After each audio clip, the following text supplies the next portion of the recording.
ఈ న్యూమరికల్ మనము నీట్లో గ్రావిటేషన్ అనే చాప్టర్లో కెప్లర్స్ లా దగ్గర ఉన్నామండి. కెప్లర్స్ లాలో ఒక మంచి న్యూమరికల్ అబ్జర్వ్ చేద్దాం. ఇక్కడ నేను న్యూమరికల్ చదువుతా ఉంటే మీరు అబ్జర్వ్ చేయండి. ఇక్కడ if the mean radius of the earth అన్నాడు. మనం వేస్తున్నప్పుడు ఒక డయాగ్రామ్ రూపంలో ఇమాజినేషన్ చేస్తే ఈజీగా మనకు వచ్చేస్తూ ఉంటాయి. ఎర్త్ యొక్క రేడియస్ ఆర్ ఇచ్చాడు మనకి.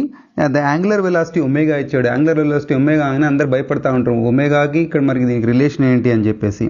Okay, so acceleration due to gravity on the earth and g అంటున్నాడు. మనకి the cube of the radius of the orbital of geostationary అంటున్నాడు. సో ఆర్ క్యూబ్ అడుగుతున్నాడు. శాటిలైట్ యొక్క ఆర్ రేడియస్ ఉంటే మన ఆర్ క్యూబ్ అడుగుతున్నాడు. ఆర్ క్యూబ్ ఫార్ములాలో టీకి మనకి ఫార్ములా తెలిసిందే.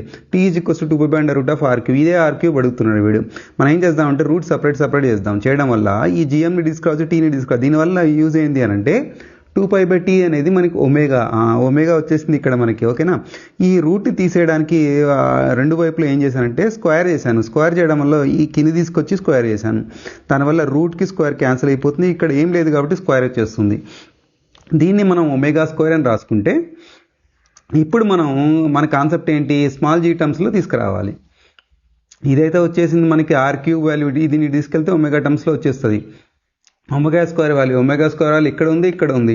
మరి స్మాల్ జీ కన్వర్ట్ చేయాలంటే మనం r² డివైడ్ అండ్ మల్టిప్లై చేయాలి. మనం ఇక్కడ చేసాను r² మల్టిప్లై చేసాను, ఇక్కడ డివైడ్ చేశాను. క్యాన్సిల్ చేస్తే ఇదే వచ్చేస్తుంది మనకి. ఈ మొత్తాన్ని gm/r² అనే దాన్ని మనం స్మాల్ జీ కింద రాసుకోవచ్చు. అందుకే నా స్మాల్ జీ పెట్టేసాను. మిగతా మిగిలిందేంటి r², కింద మిగిలిందేంటి మనకి ఇటు సైడ్ తీసుకొస్తే ఇది ఒమేగా², ఆడు తీసుకపోతే r³. మరి ఈ వాల్యూ ఎక్కడ కనబడుతుంది, ఏలో మనకి వాల్యూ కనబడుతుందండి. ఈ విధంగా మనం చేసి మన ఆప్షన్ ఏ పెట్టేయచ్చు.